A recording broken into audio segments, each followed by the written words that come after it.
성경 말씀 갈라디아서 2장 20절 제가 읽어드릴게요.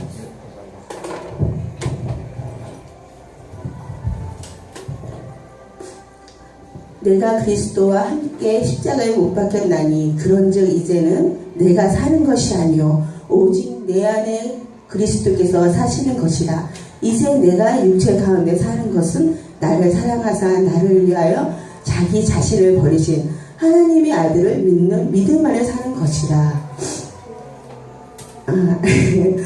이 말씀은요, 예수님께서 우리를 위하여 십자가에 못 박히시는 그 시간 이후로 우리는 그를 믿는 그 순간부터 내 안에 계신 예수님을 믿고 의지하고 나가며 내가 예수님의 삶을 살아가는, 우리가 하나님의 자녀임을 깨닫고 살아야 되는 거예요. 항상 나갈 때 나는 예수님의 하나님의 자녀이니까, 하나님의 백성이니까 그걸 인지하라.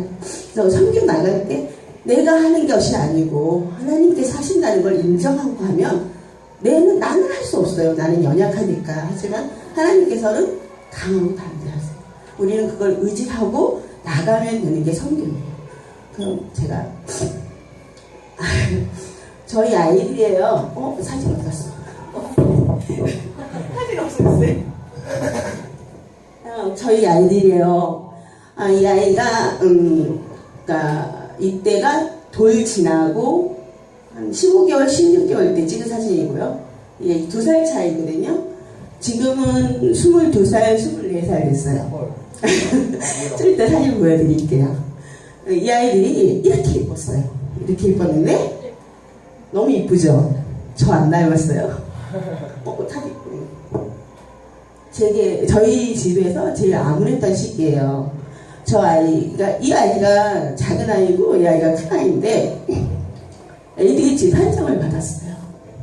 ADHD 판정을 6살 때. 그리고 약을 먹으니까 부작용으로 살이 그러니까 하늘은 높은 줄 모르고 땅만 넓은 줄 알더라고요. 그 큰아이는 그런 동생이 마음에 안 들어. 모범생이었거든요. 전교 1등도 하고 학교에서 임원도 하고. 근데 그 동생이 마음에 안 들어. 그리고 저도 이 작은 아들의 행동이 너무 미운 거예요. 하나님을 믿고 의지하고 나가지만 내 삶이 변하지 않기 때문에 아이들의 하는 행동이 미운 거예요.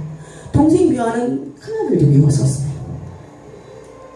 이게 이제 일기 때예요. 이 중에 있어요. 이 누군지 아시겠어요? 잘 모르시겠어요? 이 아이가 이제 중학교 2학년 때예요. 진짜 크죠? 살이 엄청 쪄서 저때가 85인가? 작은 아들이에요. 네, 작은 아들. 이게 저희가 이제 샘스쿨 일기예요. 저도. 근데 저희도 샘스쿨 일기할 때는 정말 너무 열악한 환경이었어요. 그래도 여기는 홍유선 전도사님이 많은 걸 경험하고 계셔서 잘 이끌어 주시잖아요. 저희는 정말 맨 땅의 헤딩이었어요. 엄마들이 전부 다 모여서 기도하고 엄마들이 모두가 후원하고 엄마들이 다 했어요.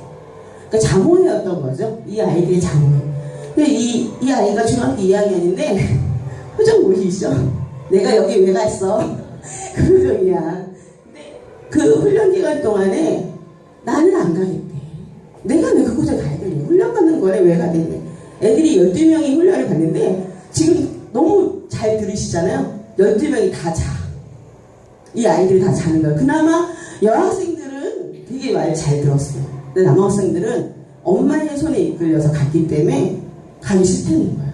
그러나 이 아이들이 지금 여기 이 아이는 유아유치부에서 봉사를 하고 있고요. 정말 하나님이 계셔요? 예수님이 계셔요? 이러고 갔던 아이였어요.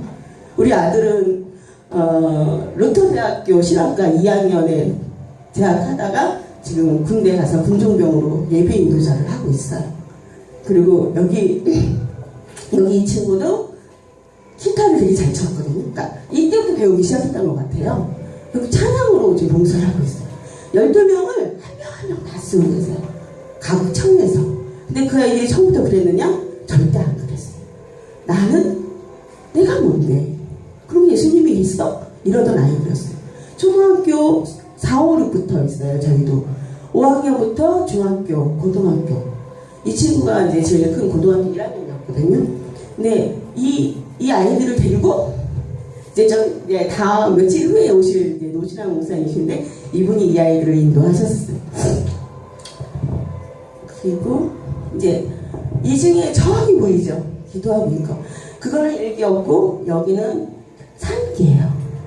세 번째 갔어요. 2기 때는 그 사건은 제가 좀 더 말씀드릴게요. 3기 때 기도를 하고 있죠. 무릎 기도를 못했던 친구예요. 근데 저렇게 기도를 하나님을 만나고 예배자로서 자리를 만들고 됐어요. 그리고 이제 이것도 이제 그때 3기에 같이 웃고 있죠. 절대 웃을 줄 모르는 아이인 줄 알았어요. 근데 웃게 되더라고요. 그러니까 하나님이 하시면 우리를 만지시는 거예요. 우리를 만지는데 누구를 통해서? 예수님을 통해서 우리를 만지고 계시는 거예요. 지금 선교 가시려고 준비하시잖아요. 그 선교 가는 준비 과정을 정말 충실히 잘 따라가면은 하나님께서 어떤 기적을 보여주시면요. 저희 집은 저희 남편도 이제 집사 직분 받고 파더스들이 아버지 학교를 졸업을 했어요 이번에. 근데 변하는 게 아까 말했지만 물이 포도주가 변하듯이 그게 있을 수 없는 일이래요 화학작용에서는. 근데 물이 포도주가 되듯이 변하는데 어떻게 변하냐? 저 작은 아들을 통해서 변하기 시작했어요. 저 아이는 선교를 가서 자기 자신을 이제 훈련시킨다 생각을 했는데 그 아이를 통해서 훈련시키는 건 아버지를 훈련시키시더라고요. 그런데 어떤 훈련을 시키냐? 눈물이 또 나려고 그래요. 아들이 처음에 이제 6살 됐을 때 그 아이를 유치원에서 딴동소식 그러는 거예요. 애가 너무 산만하다고. 근데 보통 남자애들 많이 산만하잖아요. 근데 유달리 산만하더라고요. 그래서 왜 그럴까요? 그랬더니 그 선생님이 하는 말이 데리고 검사를 좀 받아보시면 어떻겠어요? 그러는 거예요. 6살짜리한테 무슨 검사를 받나요? 전 몰랐거든요. 근데 그 아이를 어떤 병원, 모래치료 받는 곳이 있어요. 소아정신과 치료를 받는 곳으로 인도를 해주시더라고요. 가는데 온 식구가 다 정신과 치료를 받아야 되는 거예요. 왜냐하면 온전치 않대는 거예요. 다. 그래서 네 식구가 다 같이 가서 1년을 치료를 받았어요. 그런데 낫지가 않아요. 나이도 안 낮아지고 부모들도 마찬가지로 많이 포악하고 지금은 웃고 있지만 많이 화가 있었고 많이 힘들었었거든요. 그러니까 그 흘러내리는 그게 너무 무서운 거예요. 그런데 그럼에도 불구하고 사람인지라 병원을 찾아다니는 거예요. 그래서 이 아이를 계속 다녔는데 중학교 2학년 때 뜬금없이 언어치료 받고 행동치료 받던 이 아이를 놓고 선생님이 그러는 거예요. 도저히 안 되겠다. 해줄 수가 없다고. 6학년 때 딱 그런 말을 하는데 그럼 어디로 가야 되나요? 이 아이가 갈 곳이 어디 있나요? 없대는 거예요. 중학교도 청소년 상담센터에 가면 되는데 없다고 얘기해 주더라고요. 그래서 방법이 없어서 그때부터 주변에 계신 지역장님, 권사님, 목사님 찾아다니면서 이 아이에 대한 중보를 요청했어요. 왜냐면 그전에는 안 했어요. 왜 안 했을까? 창피했어요. 내 아이가 행동하는 것이, 말하는 것이 모든 게 다 창피했어요. 그런데 저 아이를 하나님께서 쓰시려고 그랬다는 걸 전혀 몰랐었어요. 그래놓고는 너 행동이 이렇다는 것만 불평만 하고 절대 얘기를 안 했어요. 숨겼어요. 그런데 권사님이나 지역장이나 구역장님은 알고 계셨더라고요.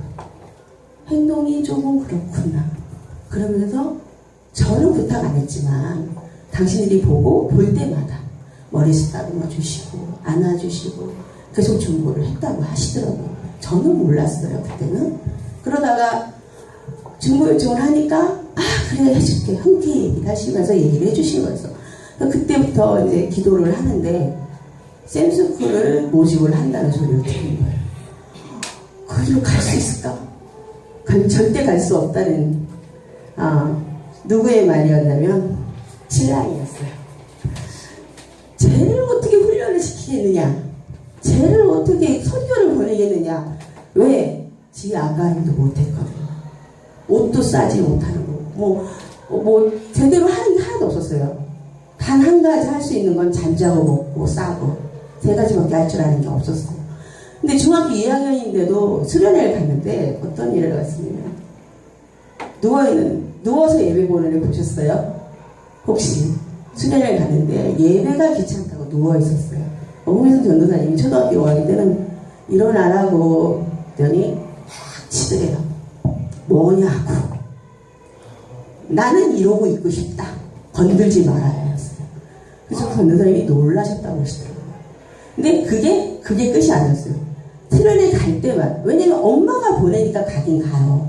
가서 제대로 예배를 안 드리는 거였어요. 근데 중학교 2학년이 되는데 샘스쿨이라는 걸 한다고요. 저는 달려갔겠죠. 그래도 하나님은 이렇게 좀 더 가까이 있었으니까. 그리고 목사님이 그때 당시 전도사님이었으니까 30%? 한 20%? 가면 어떻겠어요? 라고 말씀하세요. 왜냐면 제가 가면 안 될 거라는 생각을 하셨던 것 같아요. 방해만 할 거다. 근데 정말 방해만 하더라고요. 훈련 기간 내내 가만히 있질 않고 옆에 있는 애 건들고 때리고, 그 전형적인 행동장애를 일으키는데 미치는 줄 알았어요. 그래서 전 뒤에서 할 수 있는 게 뭐가 있었겠어요? 그렇죠. 기도밖에 없었어요. 기도밖에 없어갖고 정말 눈물만 흘렸어요. 저희도 샘스쿨 훈련 기간이 되게 길었었거든요, 시간이. 근데 그 시간 동안 정말 어떻게 할지를 못하는. 그러니까 전도사님이 내가 포기를 하겠다고까지 얘기하니까 포기하지 말라고. 하나님은 절대로 개수를 가만 놔두지 않습니다. 그러나 저는 갈 때마다 괴로워요. 왜 괴로울까요? 12명의 아이들이 앉아있는데 그 중에서 그냥 누워가 있어도 괜찮을 것 같아. 그냥 엎어져서 들어오면 좋겠어. 근데 그러질 않는 거예요. 계속 괴롭혀요. 계속 강사님한테 방해를 해요. 그래서 저는 너무 힘들었어요. 그 훈련 기간 동안. 그러던 아이를 주변에서 사람들이 말했어요. 쟤 선교 못 가. 제가 가면 내가 선교비 혼난다. 그런 소리까지 들었었어요. 근데 하나님은 그 아이를 데려갔을까요? 네. 데려갔으니까 제가 이거 얘기를 하겠죠. 그 아이가 정말 일기 때는 끌려서 갔어요. 끌려서. 질질 끌려서 간 거예요. 저희 선교를. 그리고 갔다가 오더니 오자마자 한 소리였어요. 엄마, 나 내년에도 갈래. 저는 뭐라 그랬을까요? 아니요, 기도해보자. 전 너무 힘들었거든요. 너무 지쳤거든요. 훈련 기간 동안에 정말 너 순종해. 저한테 하시는 거예요. 너 순종해. 네가 보내니? 내가 보낸다.